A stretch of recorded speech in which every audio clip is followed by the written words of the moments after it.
My philosophy is that you can travel at any age, anytime, on any budget. And each stage of your life will be different and fun. So if you are somebody who is young, a student, and you don't feel like you have enough money to travel, rethink those ideas, because I'm going to give you some tips to save money and travel anywhere in the world on a budget.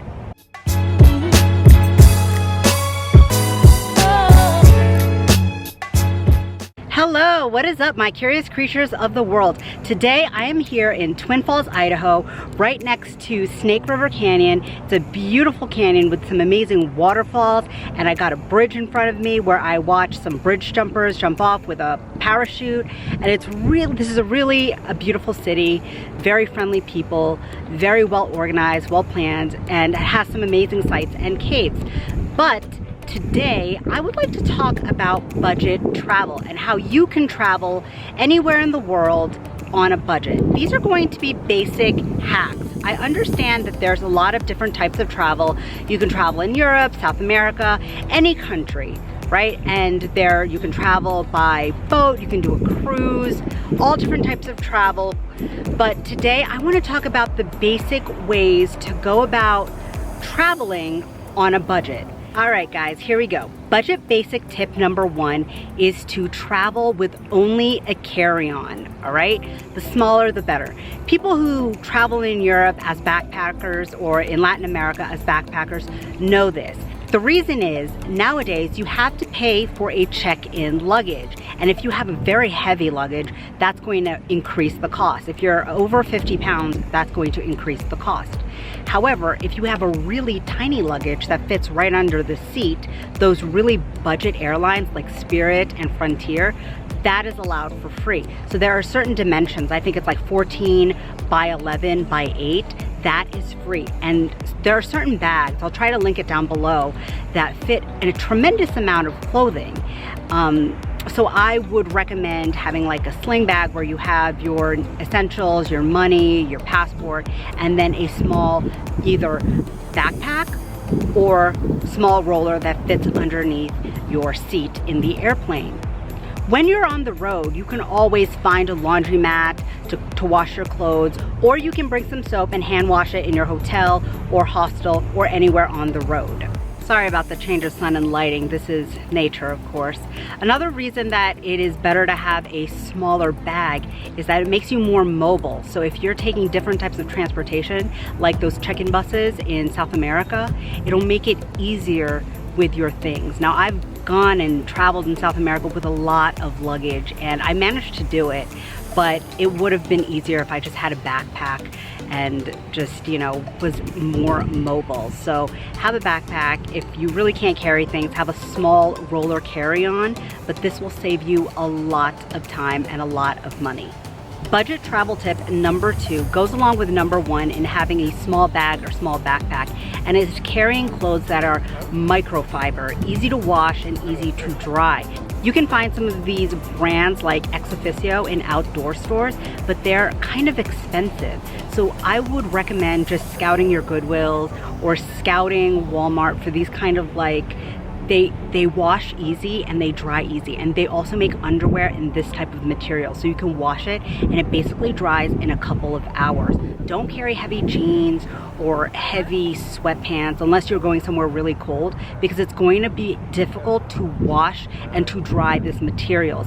Plus, they take up more space. Jeans take up a lot of space in your bag, and if you're bringing a small backpack or a small carry-on, you want to have as much space as you can. So the type of material and fabrics that you choose are going to be key, right? You want to choose things that are versatile, that can work in water as well as working in the daytime. This shirt is a sun shirt. I particularly don't like using short sleeve shirts when it's too sunny because I tend to get rashes, but I can use this in the water, in the beach. I can use it to sleep with, and then I can wash it by hand and dry it in a matter of hours. So this is a very versatile piece of clothing. So be very particular with your clothing, especially your underwears, okay? So that you will have enough space in your bag and you can wash and dry things quickly and efficiently. Budget travel basic tip number 3 is to scout every single site for your flight. Flight is extremely expensive. It's the expensive portion of the trip as well as the hotel. So make sure you're scanning all the different options. So I've heard that Skyscanner is really good to check. Frontier has really cheap flights. Spirit Airline has cheap flights. If you become like a member and you pay a certain amount of money for a membership a year, it's even cheaper, all right? They're not the most luxurious airlines, but they are cheap. Another tip with travel is to check on Groupon. Groupon sometimes has amazing deals for travel. Why? Because they include the hotel with the flight. I have gone to Ireland, Italy, as well as Greece because they were on Groupon. They paid for the flight and the hotel, and at some point that breakfast was free. Now, I couldn't pass those up. It's not that Ireland was number 1 on my list, but if flight is included, that's a huge portion. And then hotel is your second large portion. Those two were taken care of at a deal, so I had to take it. So definitely check Groupons for what kind of deals there are, because if they take care of flight, that's a huge thing that's off your mind, right? And sometimes they give you a deal because they're doing this wholesale with many people. So check Groupon, okay? Check Groupon, you'll thank me later.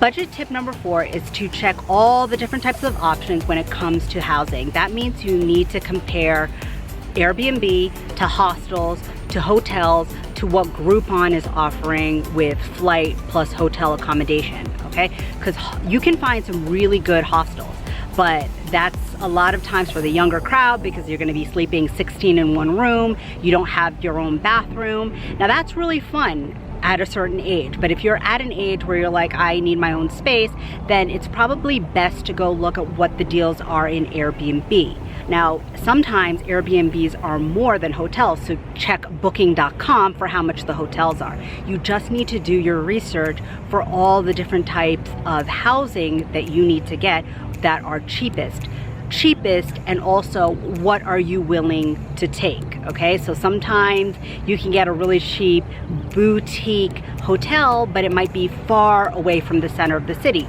You might have to do more public transportation, more walking. If that's okay with you, then that could be a great deal. If you're okay with sleeping with other people in a room and you don't have a lot of luggage and you feel like nothing is really valuable, then go for that option, okay? I'll make another video on travel as a younger person and travel as an older person, or somebody who likes more luxury at a later time, so wait for that video. Budget travel basic number 5 is food. Food is a whole big cost as well. Flight, hotel, and food. Those are your main factors in expenses. That's why I like to use Groupon, because sometimes they have flight included, plus hotel, plus a free meal. So I can't really pass it up. But food is a huge cost. You want to minimize eating out at restaurants, especially restaurants where you have to tip. I know in other countries you don't have to tip, but in the United States it is customary to tip. So you want to minimize having to go to really fancy restaurants. I would say try the local street food. What is out in the country, in the neighborhood that you want to try? They're usually really tasty and cheaper. In the United States, I would say go for the fast casual dining options like Chipotle, which can give you decently healthy and good and filling food, but you don't have to tip, and it's relatively low in cost. But the best way to save money is obviously buy and cook your own food at the grocery store. Sometimes in grocery stores you can already find cooked food, cooked sandwiches, cooked soups, cooked meals, salads that are already pre-prepared. This will be a huge expense off your list. Now, if you pick a hostel in which you can cook and you have facilities to use the kitchen, even better. If you have a camper van in which you can cook and put your food in the fridge, that's even better. But you need to be going grocery shopping, getting foods that you're able to eat on the go or a little bit cheaper. Maybe buy a meal from a grocery store like a sandwich and eat it in a beautiful location like this. You do not have to spend money at a restaurant all the time. What personally saves me money as a traveler is being on a ketogenic diet. Now, ketogenic diet is 0% carbs, or at least very, very small amount of carbs, 70% fat, and 20% protein. On this diet, I'm not constantly eating. I do not eat 3 meals a day. I eat about 1.5 meals a day, meaning one big tiger meal, like a hamburger and a salad, or just like a really filling Cobb salad. And then I have a little meal in the evening or the afternoon. The reason that this saves me money is because I'm just not hungry. On the ketogenic diet, you just are not hungry all the time. Or if you are hungry, you don't have intense cravings. You're like, I know I have to eat, but I don't know what I want, okay? So it's like, I guess I'll just eat a hamburger and be done with it. So I know that the ketogenic diet is not for everybody, but I definitely feel like it plays a huge role in me saving money, because I remember when I was in Ireland, I was not on the ketogenic diet and I was constantly hungry. Like, I had to eat breakfast, and then we would be driving for maybe 3, 4, 5 hours, and it was lunchtime, and I was like, we have to stop. I will go to that restaurant and I will eat whatever because I am so hungry, right? It's because when you're eating carbohydrates and sugar, you get these sugar spikes and then these sugar drops. And then when you drop your sugar levels, you're gonna be hangry, the whole meaning of hangry, and then you will need to eat like right then and there. On the ketogenic diet, you live on ketones, like you kind of use your own fat, and you are satiated most of the time, okay? So that is a tip. I know it's not for everybody, but just find a way to go grocery shopping, have snacks that you buy at the grocery store, and this will definitely reduce your spending when you're traveling. All right, budget basic tip number 5.5. This is 5.5 because it goes along with grocery shopping and food, is to look for coupons. So when I was in this area in Las Vegas, there was nothing around and I didn't have a vehicle. So I was just walking to different fast food chains because that's all they had around. But I went to Carl's Jr. and then these are my receipts. On the back, it says, buy one at regular price, get the second one free. All you needed to do was go online and give a survey of like, it was good service, I like the place, yada yada. They'll give you a validation number. This is also a real big budget hack, right? Because if one burger is not going to fill you up, in my case, because I don't eat the bread, and you kind of need a little bit more, then this will save you. Or if you're with a partner and you want to save money together, you buy one, the second one for free is for them. So always look for coupons, look for ways to save. You need to be aware in how you can save money if that is a big priority. All right, budget babes, budget travel tip number 6 is to plan how you're going to use public transportation. You need to do your research. So if you're not going to be renting a vehicle, or you're not going to be driving around the place that you are traveling to or traveling in, you need to do some research on how the public transportation system works. You need to know how much it costs to get a Metro card. Is it cheaper to go from day by day, or is it cheaper to buy one that is a monthly or a weekly? You need to do your research. You need to see where these trains go, where the Metro goes, where the bus goes. If you can get everywhere from the location your hostel or hotel or Airbnb is at to the different touristic attractions that you want to see, you definitely need to do some planning if you're going to be going the budget route, so that you can group all the area, all the things that you want to see in one area in one day, so that you take the train there, you can walk all of those sites, and then the next day plan to take your train to another area of the city or the country or the town, see all the things you want to see there, and then come back. You don't want to be taking the Metro up north and then needing to take it down south and then east, west, all over the place. That might be unnecessary cost of your Metro card or your bus card, whatever it may be. Also, you need to see if it's more economical to do something on your own or to take a touristic trip or a tour, right? Sometimes that could be cheaper if they offer a nice meal, if they offer the museum or the sites included, plus driving plus gas, okay? So you need to weigh out what is the cheapest option, taking a tour or just doing things on yourself. That's why research comes in handy. You need to plan before you leave, okay? All right, budget travel tip number 7 is to do some research on what are the best packages for the touristic sites you want to see. So when I was in Paris, I knew that I had like 4 days there and I wanted to see like literally everything. Like I wanted to see every single museum, every single site, Eiffel Tower, a boat ride, everything. So I did invest in like the museum card. They have these in New York City as well. You can go to different like sites like the Empire State Building, the Rockefeller Center, Ellis Island, as well as the Met, the MoMA, all these different museums. But that's going to be a little bit more expensive. If you are in a city, or these are for cities, if you are in a city for several days, you might want to invest in that touristic card or museum card to get you into different sites. Now you want to plan, what is your energy level? Are you really able to hit all these sites in one day, in which makes it economical? Or are you only going to do one thing a day and then pay $200 for this like museum pass? That might cost you more money. So you need to weigh, what is my energy level? What is it realistic for me to do? Do I want to do everything? And plan it that way. Okay, if you really want to do everything, get those passes. If you only want to pick maybe 3 museums or 1 site, just pay per site, okay? And just take pictures of things outside. That will save you money as well if you just look at the structure outside. But if you really want to go in and experience things, how many of these places do you want to experience? You need to think about that. Then it would be worth it to do some research on different types of passes that the city you're going to has in order to get that in advance. Sometimes if you get it in advance online, that will also save you some money. So definitely check into that before you go on your trip.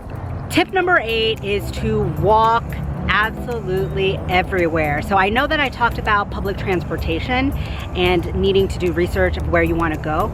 So you can do that. You can take the train or bus to a different neighborhood, but then walk everywhere in that neighborhood.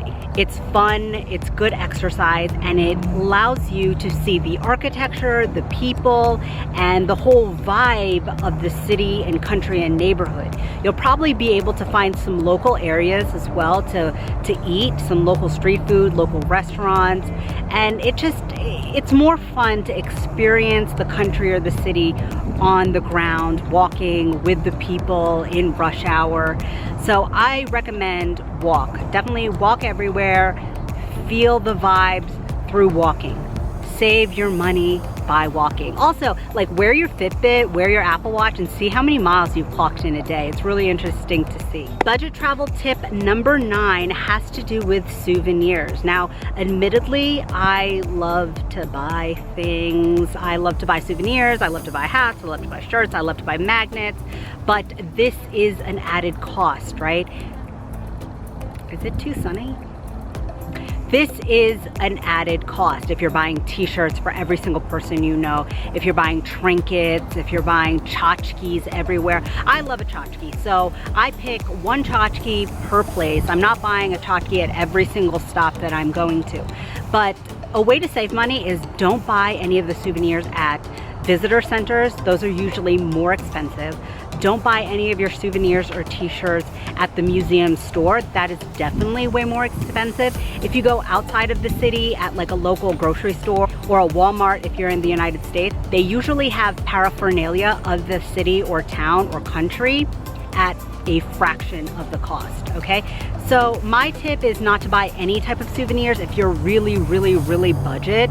Like, take pictures, take videos, right?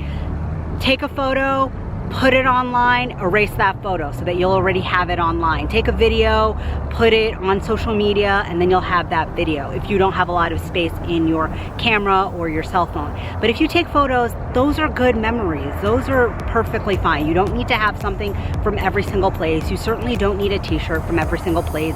You always see people buy t-shirts, but rarely do people wear those. A lot of times I find t-shirts from different places at Goodwill, and mugs. I find mugs at Goodwill that say like different countries, different touristic sites, because people get tired of these things and they don't necessarily need them. But pictures are worth 1,000 words. And then when you do have a little bit more money, if you take a really amazing photo, you can blow that photo up and put it on like a wooden background or canvas, and that's a great memento, because you'll have your apartment, you'll have your house, and somebody will say, that's an amazing photo, where was that? And you say, oh, that's in the Blue City in Chefchaouen in Marrakesh, and actually I took that photo, right? Not me, my friend does it. Shout out to you, Caitlin. Anyway, yeah, tip number 9, take some good photos. All right, my budget babes. Budget tip number 10 comes from my friend who is a coffee snob, coffee connoisseur, and she said if you really love coffee, you should carry around a little mini coffee maker, not a coffee maker, a French press.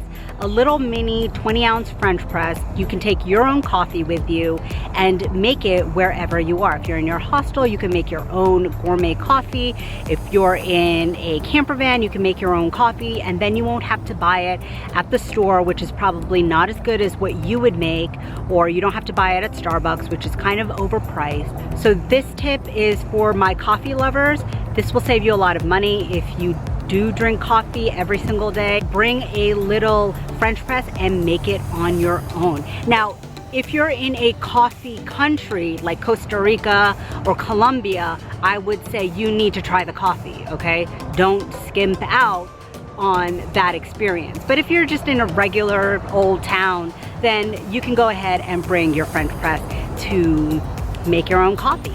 Well, my creatures, I hope you enjoyed these budget travel basics. If you like this video, please like this video. Subscribe down below for more budget travel tips. I'll be doing out of the office hours all summer long, so I hope you enjoy them. I think that's all I have for you today. So in the meantime, keep learning and stay curious.